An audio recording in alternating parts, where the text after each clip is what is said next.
Salmo 119. Como vocês viram ali, eu não lerei todo o Salmo. Acho que alguns falaram glória a Deus, pelo menos no coração, né? Não vai ser o Salmo inteiro. A gente vai ler apenas os 8 primeiros versículos. E ele é um dos 22 blocos de 8 versículos que você vai encontrar no Salmo 119. Ele é organizado desse jeito. Ele é um acróstico, um poema, onde todos os versículos começam com uma sequência de letra. No caso deles, o alfabeto hebraico. Na sua Bíblia, que está em português como a minha, não está desse jeito, né? Coincide só o primeiro no meu aqui, que é B e B. Depois já bagunça tudo. Mas na Bíblia hebraica, no idioma original, esses 8 primeiros versículos começam todos com a mesma letra. E depois os outros próximos 8 versículos também na mesma letra, seguindo o alfabeto hebraico. Todo ele. Então são 22 blocos de 8 versículos. Algumas Bíblias trazem essa letra escrita em cima. Não sei se na sua aparece aí o nome da letra. Aleph, ou Bet, Gimel, Dalet, Ri. Vai seguindo. Foi através desse salmo que eu decorei pela primeira vez o alfabeto hebraico. Se você quiser decorar o alfabeto hebraico, é só decorar os títulos que vão aparecendo aí de 8 em 8 versículos. Então eu farei a leitura do Salmo 119, de 1 a 8. Te convido a acompanhar na sua Bíblia. A nossa ideia é refletir hoje a respeito do caminho para uma vida feliz. Diz assim a palavra do Senhor. Bem-aventurados os irrepreensíveis no seu caminho, que andam na lei do Senhor. Bem-aventurados os que guardam as suas prescrições e buscam de todo o coração, não praticam iniquidade e andam em seus caminhos.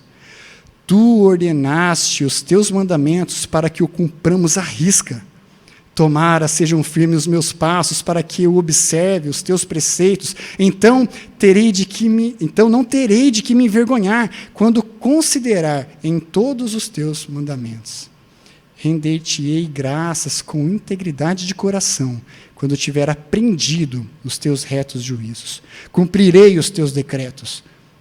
Não me desampares jamais. Até aqui a nossa leitura. Então, este salmo me fez lembrar esse período que a gente vive, esse período de transição. Viramos o ano, o pessoal da papelaria está todo feliz, tanto quem vende como quem gosta de comprar. A Ju está em algum lugar por aí. A Ju ama a papelaria, então a gente fica sempre preocupado quando vira o ano. Porque vem a agenda, vem um monte de coisa que a gente gosta de colocar para organizar a vida. Vem também os projetos de vida. Vocês conhecem aqueles projetos de vida que talvez alguns já fizeram, a gente já conversou algumas vezes sobre eles. Por exemplo, o que vocês vão fazer em 2021 que vai dar certo agora? Aquela dieta vai rolar? Aqueles quilinhos já estão programados, né?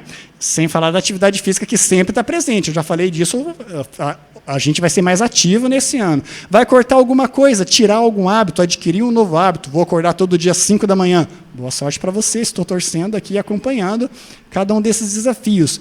A gente tem várias práticas e a gente tem certeza que agora vai dar certo. Porque essas práticas, esses hábitos, esses movimentos, essa mudança de tempo, de ano, sempre gera para a gente um desejo de buscar a felicidade ou o sucesso. Ninguém está prevendo ser pior em 2022 do que era em 2021. Não, todos os hábitos, todas as escolhas, todos os projetos que vocês estão traçando para vocês são para vocês ficarem melhor. Buscando a felicidade, buscando estar feliz, buscando estar completo. Gente, agora vai. Agora é certeza, agora a gente sabe que vai, é 2021. Ou a gente está meio, agora vai? Será que vai? Porque você se lembra que você passou por isso em 2020 para 2021? Eu falei 2021 antes, agora é 2022. Em 2021 você deve ter passado por algo parecido, 2020 também, nem sabia que ia ter pandemia. 2019 também, e eu não sei, mas eu já tive alguns projetos que foram abandonados logo no começo. No começo vai bem, mas logo depois não dá. Mas todos esses projetos visam a gente ter uma vida feliz, de sucesso, completa. E olha que interessante, porque é exatamente isso que o salmista usa para dar início a esse longo livro dos Salmos, mas na verdade esse longo Salmo 119. Observe comigo, versículo 1 e versículo 2. as palavras que dão início a esse salmo. Bem-aventurados. Bem-aventurados, que poderia ser traduzido também como serão felizes, né? Felizes são, ou têm sucesso, se dão bem na vida. Essas pessoas, elas se dão bem na vida, essas pessoas são felizes, elas estão com um sucesso garantido. Que pessoas são essas? E aí vem essas duas palavras que são super importantes para o restante desses 8 blocos, desses 8 versículos que leremos nesse primeiro bloco. Andam e guardam. Essas pessoas andam e guardam. Essas duas palavras que estão aqui num particípio, dando uma ideia de processo, algo que está acontecendo enquanto algo também está acontecendo, no hebraico ela não fica por acaso no particípio. Ela tem duas coisas importantíssimas. Uma delas é dar uma qualidade. Ou seja, os bem-aventurados, eles andam, e os bem-aventurados, eles guardam. Não são pessoas quaisquer. Eles fazem alguma coisa que faz parte da característica deles, que diz quem eles são. Eles andam e eles guardam. Mas ele também faz referência a exatamente isso, um processo, não é uma coisa pontual, não é uma fotografia, é uma longa-metragem. Não é algo que eles fizeram uma vez na vida, eles não andaram e eles não guardaram. Eles andam, eles fazem isso sempre, por todos os dias, por muito tempo. Eles guardam sempre, por todos os dias e por muito tempo. O que lembra a gente que uma das características desses bem-aventurados é exatamente a perseverança. É aquele povo que fala que vai começar a correr no início do ano e que no final do ano está disputando a maratona.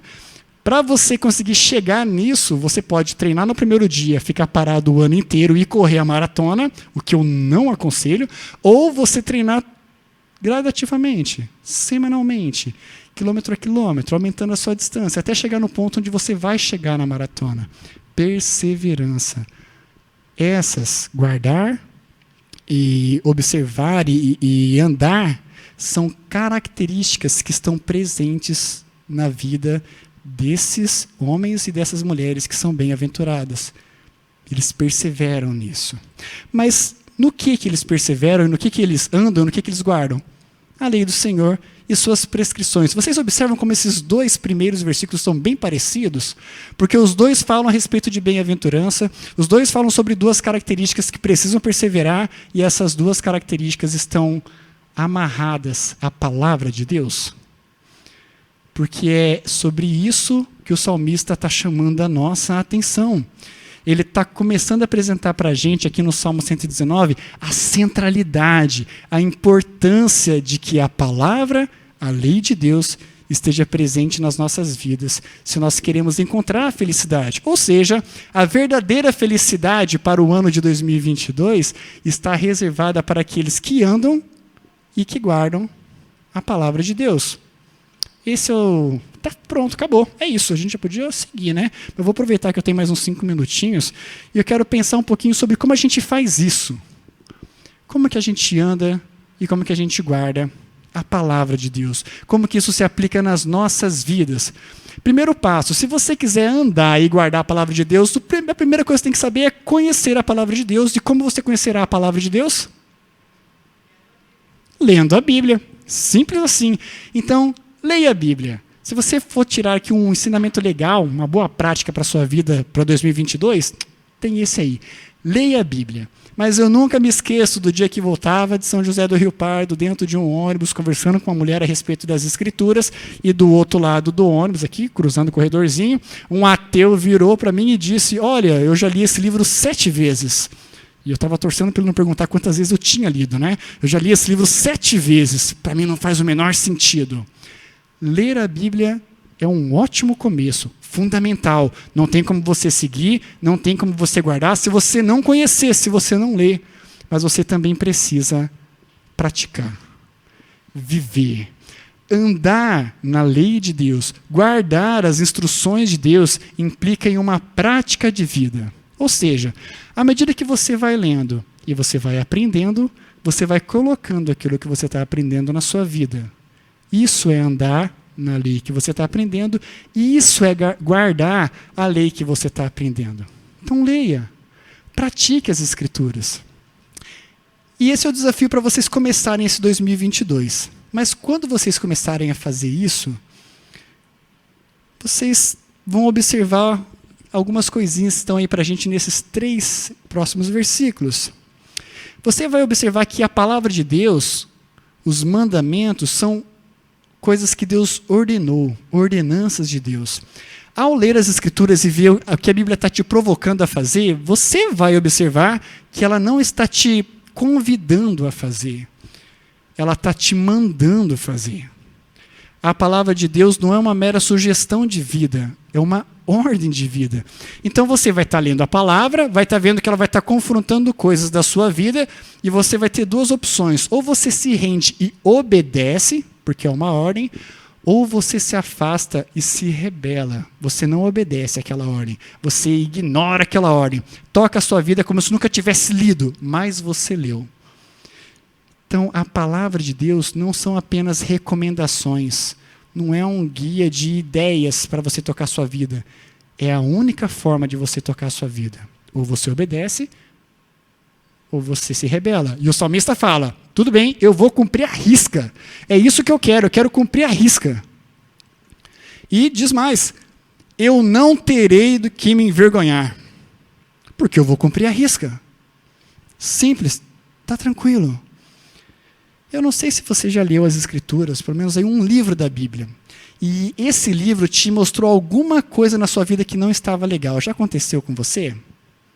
Alguma vez? De ler a Bíblia e ela mostrar para você que alguma coisa da sua vida não está de acordo com a vontade de Deus?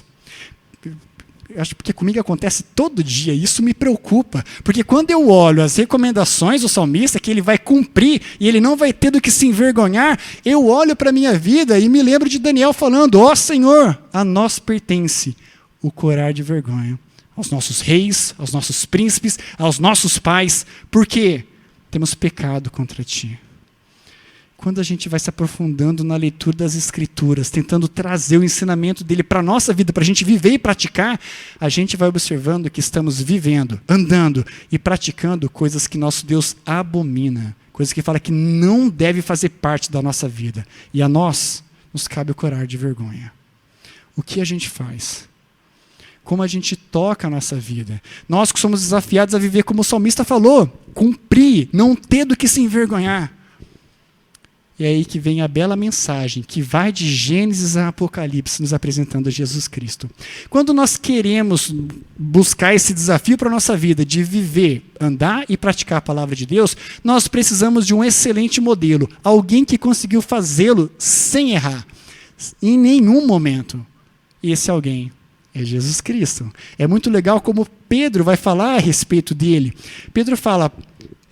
porquanto para isso mesmo fostes chamados, pois que também Cristo sofreu em vosso lugar, deixando-vos exemplo para seguirdes os seus passos, o qual não cometeu pecado, nem dolo algum se achou em sua boca. E ele segue mais para frente dizendo, carregando ele mesmo em seu corpo sobre o madeiro os nossos pecados, para que nós, mortos para os pecados, vivamos para a justiça, por suas chagas fostes sarados, porque estáveis desgarrados como ovelha, agora, porém, vos convertestes ao pastor e bispo da vossa alma. A gente lê com frequência e escuta várias vezes que Jesus Cristo morreu pelos nossos pecados. E isso é muito legal, porque faz a gente refletir a respeito dos nossos pecados. E talvez com uma leitura superficial ou sem a leitura das Escrituras, você pode pensar, Jesus morreu por mim porque eu minto. Jesus morreu por mim porque eu soneguei o imposto. Jesus morreu por mim porque eu vi pornografia. E a gente começa a listar um ou outro pecado que fazem parte da nossa vida. Mas ao ler as Escrituras, ao conhecer as Escrituras, você começa a entender a profundidade e o preço pago por Jesus Cristo. Porque não foi por causa de 1, 2 ou 3 pecados, mas pela nossa multidão de pecados que Jesus morreu. Ele morre por mim e por você. Porque nós somos podres por dentro e por fora. Não há nada que salve da gente. A gente viu isso no Salmo. Quanto mais nós lemos as Escrituras, mais pecados nós encontramos na nossa vida, mais coisas que precisam ser ajustadas nós encontramos nas nossas vidas. E ao fazê-lo, a gente vai entendendo a grandiosidade, o peso que recaiu sobre Jesus. Aquela mensagem da Páscoa que nós refletimos anualmente e que todos os domingos temos falado a respeito do sacrifício de Jesus, ganha um outro sentido quando nós reconhecemos a quantidade de pecado que faz parte da nossa vida. O que revela os nossos erros, o que revela os nossos pecados é as Escrituras. Então, ao ler, a gente fala com frequência, leia o Novo Testamento para se lembrar dessa mensagem que traz muita esperança, mas leia também o Antigo Testamento para você entender o peso, o que custou, por que Jesus morreu. O que na sua vida incomodou a Deus a tal ponto de ter que enviar o seu único filho para morrer por mim e para morrer por você?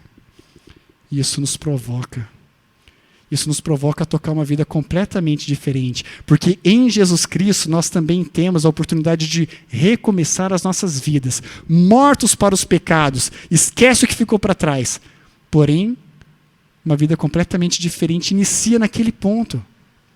E essa vida diferente, essa vida de conhecer, viver e praticar a palavra, ela é uma longa jornada. Isso me lembrou de um dia que foi muito legal para mim e para a Ju. A gente teve a oportunidade de conhecer Paraty, uma cidade muito bonita. Nossa, a gente morre de vontade de voltar para lá até hoje. E lá em Paraty falaram para a gente, olha, tem uma trilha maravilhosa, linda trilha, que vai levar vocês numa praia fenomenal. A gente falou, opa, bora. Como a gente pode... quais são as opções? Né? Dá para ir de carro? Né? Não, você vai até uma parte, dali para frente é a pé, mas não se preocupa, vai valer a pena. É um lugar muito bom. E a gente foi. E falaram que a trilha era quanto? 50 minutos, né, Ju? 50 minutinhos. Você chega lá. Só que quem falou morava lá. A gente esquece desse fator, né? Quando um pedreiro fala para você, não, é levinho, você tem que pensar duas vezes, né? Porque o levinho para ele é diferente do levinho para você, né? E aí a gente foi para a trilha tudo animado. Quando eu estava contando a distância pelo relógio, eu não estava usando o instrumento correto, né? Porque a gente estava andando, falei, bom, 40 minutos, estamos chegando, né? Tá. E aí eu vi o pessoal indo, voltando, e aí, tá longe? Vai que logo chega. E passa uma hora e meia, eu começo a me perguntar se eu não errei o caminho, se é por aqui mesmo, se era para estar com todo aquele suador, era para ser uma coisa maravilhosa, curtindo a paisagem, comecei a ficar com medo de anoitecer, eu estar no meio da mata. Falei, o que está acontecendo, né? Mas depois de muito caminhar, a gente sobe um grande morro e dá de vista com um lugar bem gostoso, gente. Muito gostoso, uma praia super gostosa. A gente chegou lá e falou, valeu a pena. Ai, que gostoso chegar nesse lugar. Processo longo, difícil, árduo, quase não chegamos, mas chegamos e valeu a pena porque o destino foi muito bom. Isso me fez lembrar de uma frase que as pessoas dizem, foi citada até num filme famoso aí chamado Soul, da Disney, recente, muito bonito, quem gosta de música é bem legal. E o princípio ali do filme reflete essa frase conhecida. O que importa é a jornada, não o destino. Já ouviram isso? Isso é bem comum, né? O que importa é a jornada, não o destino. Essa frase tenta enfatizar para a gente que, olha, o processo é mais importante do que onde você vai chegar. Mas não é bem assim. A palavra de Deus vai nos mostrando que sim, o processo de santificação, o processo de ser parecido com Jesus, de mudarmos a nossa vida, é uma jornada que não é fácil, que vai exigir muito da gente, que só é possível pela ação do Espírito Santo em nós. Mas não é qualquer jornada difícil que é uma jornada boa. O destino é importante. Se eu chegasse no topo daquela colina e eu olhasse lá de cima e eu só visse mato, nossa... Não adianta falar assim, mas a trilha foi tão bonita, não foi? Tipo, alguém chegar assim, olha lá, caiu no conto da praia, né? Tipo, não vem com essa. Eu queria encontrar uma praia no final. Era o que me motivava a viver, a correr aquela trilha, a passar por todos aqueles desafios. Vi até bicho que não existia, vi umas 4 sucuri passando assim. Então a gente fica assim, não, eu quero chegar e tem que valer a pena. Se não tivesse praia, não teria valido a pena. Nós somos provocados pela nossa sociedade a desgastar as nossas vidas atrás de projetos que vão nos trazer felicidade, sucesso, contentamento. A gente tem que lembrar que nem toda jornada vale a pena se o destino não for importante. Se o destino não for um destino correto. O que me lembra de... Opa, ixi, caiu uma foto errada aqui. Peraí. Ah, não, tá certo. Esse é o rostinho que eu vejo todo dia. Às vezes com essa expressão, às vezes com outras. E com outra trilha sonora também. Mas é uma maravilha de qualquer jeito. Quando o Mateus nasceu, eu estava lá no hospital e as enfermeiras foram levar para fazer alguns testes iniciais junto com ele. Eu estava lá grudado. A Jo falou, gruda nele, não fica longe não. Eu já fui lá grudadinho perto com ele, né? Se não tira o olho do nosso filho, né? Eu estava lá. E quando eles me passaram assim, o Mateus para ficar ali junto com ele, antes de seguir com os exames, né? Eu falei, Mateus, aqui fora tem um mundo muito doido para você conhecer. Tem muita coisa para você descobrir. Mas tem alguém que eu estou morrendo de vontade de te apresentar. E o desejo do meu coração é que ele seja o teu melhor amigo. Porque não me importa se o Mateus descobrir a cura para o câncer, ser o melhor engenheiro aeronáutico do mundo e o coração dele ficar longe de Deus. Essa é uma jornada que vai exigir muito dele, mas o destino não vale a pena. O que há de melhor que eu posso desejar para o meu filho é vê-lo próximo do Senhor. E eu não aprendi isso olhando para o Mateus quando ele nasceu. Os meus filhos e filhas na fé já me provocaram a respeito disso. Então eu não estou preocupado da Luísa não ser a melhor engenheira de alimento do planeta. Não, a Bruna é a melhor veterinária, o melhor músico do universo. Aqui o Fê do meu lado, né? Você sabe que ele já era, mas se ele não for, né? Não importa. Não me importa se isso não acontecer. A minha maior preocupação é deles chegarem em qualquer lugar, longe de Deus. Não andando e não guardando o caminho do Senhor. O resto é resto. Essa é a jornada que vale a pena. E só tem uma forma de nós guardarmos o nosso coração perto do nosso Deus.